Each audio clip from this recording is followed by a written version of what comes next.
শুধু দর্শক বন্ধু, আপনারা দেখছেন একে নিউজ বাংলা। আর এই মুহূর্তে উপস্থিত রয়েছি কলকাতা হাইকোর্ট। আমরা দেখতে পাচ্ছি বর্তমানে পশ্চিমবঙ্গের পুলিশ প্রশাসন মন্দিরের ঘণ্টিতে পরিণত হয়েছে। যে যখন পারছে সে বাজি দিয়ে চলে যাচ্ছে, কিন্তু যারা নর্মাল সাধারণ মানুষ এবং ছোট বিরোধী রাজনৈতিক দল করে তাদের উপরে কিন্তু এই পুলিশ প্রশাসনের দবদবা যথেষ্ট রয়েছে। ইতিমধ্যেই আপনারা দেখেছেন যে অনুব্রত মণ্ডল পুলিশ প্রশাসনের ফ্যামিলি নিয়ে অকথ্য ভাষায় গালাগালি করছে, সেটা মুখে আনা যায় না।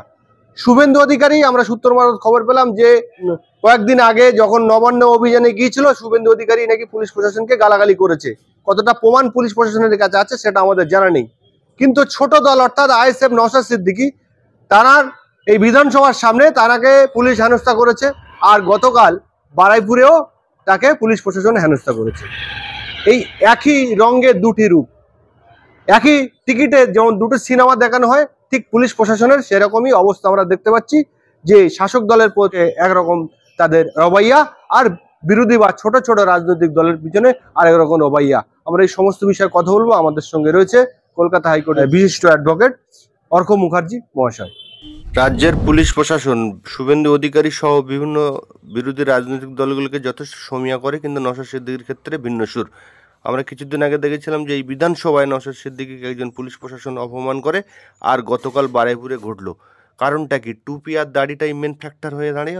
কিন্তু টুপি আর দাড়ি ফ্যাক্টর নয়, কারণ যদি তাই হতো তাহলে ওই আমাদের সিদ্দিকুল্লাহ চৌধুরী উনি তো টুপি আর দাঁড়িয়ে থাকে, তো ওনাকে তো কোনো করে না, ডিটেন করে না, সুতরাং ওটা কোনো ফ্যাক্টর না। সিদ্দিকুল্লাহ চৌধুরী যিনি আছেন এই মুহূর্তে টিএমসি, সে তো একজন মন্ত্রী এবং তিনি দাড়ি টুপি সব পরেই মন্ত্রিত্ব করেন, তো তাকে তো কোনোভাবে কোনো কষ্ট পেতে হয় না। এখানে ব্যাপারটা বুঝতে হবে। এখানে ব্যাপারটা হচ্ছে যেহেতু নওশাদ সিদ্দিকী একজন বিরোধী রাজনীতি করেন এবং ভাঙড়, ক্যানিং, গোসাবা, বাসন্তী এইসব এরিয়াতে তার খুব দবদবা, লোকে তাকে খুব মানে, সেখানে তাকে লোকে পছন্দ করে, লোকে ভালোবাসে, ভোট দেয় তার সাথে এবং জনসংযোগ করে, তিনি বসে লোকের সাথে কথা বলেন, সবার সাথে কথা বলেন। এই জিনিসটা ওখানকার যে শাসক দলের যিনি আছেন, ঠিক আছে, সে ব্যাপারটাকে ঠিকঠাক নিতে পারছে না, যার ফলে সে পুলিশকে হয়তো লেলিয়ে দিচ্ছে যে তুমি ওদের ওপর অত্যাচার করো। এবং এটা বরাবরই আমরা দেখতে পেয়েছি যে এরকম শাসক দল বরাবরই পুলিশকে এরভাবে প্রথমে সামনে হয়তো মিডিয়ার সামনে তাকে গালাগালি খিস্তি করে, কিন্তু ব্যাকসাইডে হয়তো তাকে এরকম ফোন করে বলে যে তোমরা এরকমভাবে তাকে ওদের শাসক দলের লোকেদের ওপর এরকম জোর জুলুম করো যাতে তারা বেশি উঠতে না পারে। এরকম জিনিস তাদের মানে ফুটেজে, তাদের যে কথাবার্তার যে ভয়েস ফুটেজ, সেই ভয়েস ফুটেজ বিভিন্ন মানুষের কাছে আছে, আপনারা খোঁজ নিয়ে জানতে পারবেন। সুতরাং একটা জিনিস বুঝতে হবে যে শাসক দলের রোষে আজকে বিরোধী রাজনীতির দল এবং তাদের নেতা মন্ত্রীরা এবং তাদের কর্মীরা আজকে তারা হচ্ছে টার্গেট হচ্ছে, এবং তাদেরকে যেখানে পারে সেখানে পুলিশের দ্বারা তাদেরকে হেনস্থা করানো হচ্ছে, তাদেরকে থানায় ডেকে তাদেরকে বসিয়ে রাখা এবং তাদেরকে হ্যারাস করা, এবং তাদের বিভিন্ন রকমের কেস, গাঁজা কেস থেকে শুরু করে আপনার বিভিন্ন রকমের শ্লীলতাহানি কেস দিয়ে তাদেরকে যে হাজতবাস করানো। এই জিনিস আজকে এই কালচার এই দিদিমণি শুরু করেছে, আমাদের ট্রেন্ড শুরু করেছে আমাদের পশ্চিমবঙ্গে, যে কোনো ইস্যুস যে প্রপার যে আমাদের ওয়েস্ট বেঙ্গলের যে ইস্যু এই মুহূর্তে আছে, যে রাস্তা নেই, জল নেই, আজকে ঘাটালে দেখুন কি অবস্থা, পুরো ডুবে গেছে। এবং ঘাটালের যিনি এমপি মেম্বার অফ পার্লামেন্ট, তিনি কি করছেন, তিনি সুইজারল্যান্ডে গিয়ে বসে আছেন, ঠিক আছে, সেখানে তিনি তার হিরোইনকে সঙ্গে করে নিয়ে সেখানে সৈকত সমুদ্রের মধ্যে ফটোশ্যুট করছেন। এখানে ঘাটালবাসী আজকে তারা পুরো জলের তলায় দিনের পর দিন চলে যাচ্ছে। সুতরাং এই জিনিসগুলো বলতে গেলে বিরোধী কণ্ঠকে রোধ করানো হবে, বিরোধী কণ্ঠকে বলতে দেওয়া হবে না, সেই এলাকায় ঢুকতে দেওয়া হবে না, এই জিনিস চলতেই থাকবে। আজকে নওশাদ সিদ্দিকীকে এই বিধানসভায় তার গাড়ি ভাঙচুর করা হয়েছিল, আমি দেখেছি, সেই সময় আমি দাঁড়িয়েছিলাম সেখানে, আমি প্রেজেন্ট ছিলাম। সে বলেছিল যে এই গাড়ি আমি এখানে নিয়ে যাবো না, এই গাড়ি এখানেই থাকবে। সুতরাং একটা জিনিস বুঝতে হবে যে প্রপার কলকাতার মধ্যে বিধানসভার সামনে যদি তার গাড়ির ওপর হামলা হয়, সেখানে বারুইপুর, গোসাবা, ক্যানিং ওসব জায়গায় তার ওপর হামলা হবে, এটা স্বাভাবিক ব্যাপার।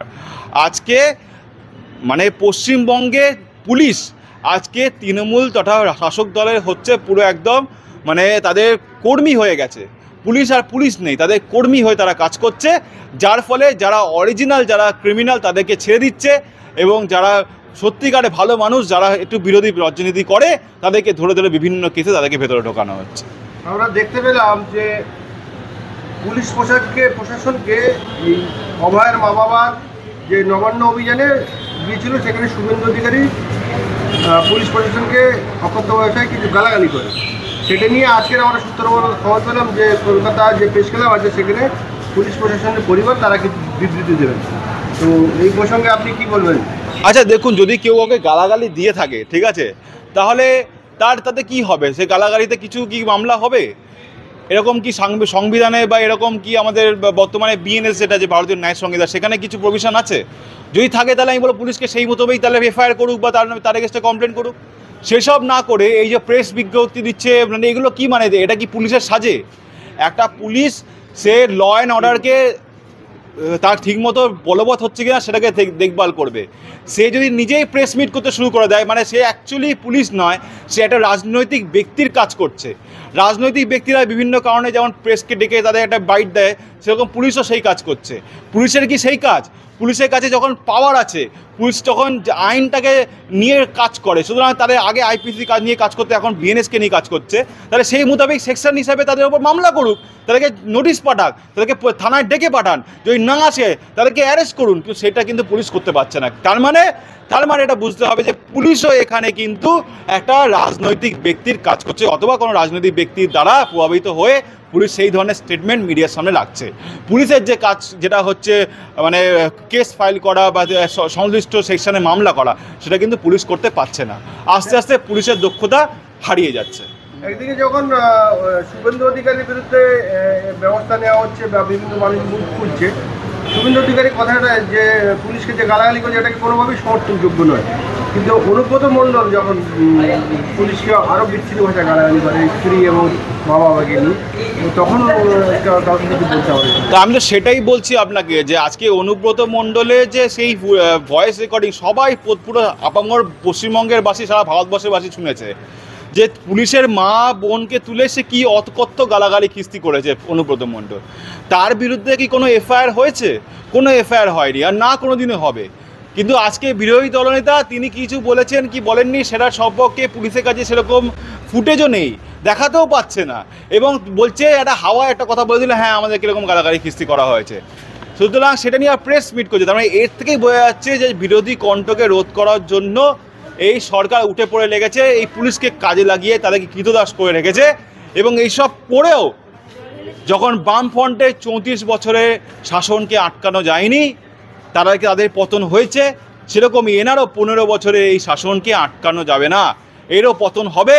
এবং 2026-এ যখন পতন হবে, এবং যেটা বিরোধী দলনেতা বলেছে যে এই যে যারা আজকে অত্যাচার করছে তারা যে গর্তেই থাকুক না কেন, সেই গর্ত থেকে তাকে বার করে করে খুঁজে খুঁজে চুনকে তাদের হিসাব হবে, এবং এমন হিসাব হবে যে কল্পনার বাইরে, তারা কল্পনাই করতে পারবে না যাদের সাথে এরকম হিসাব হলো। সুতরাং সেটাই বলবো, ধৈর্য ধরুন, আগামী দিন ঠিক তার আপনার সঠিক সময় সঠিক বিচার আমরা দেখতে পাবেন।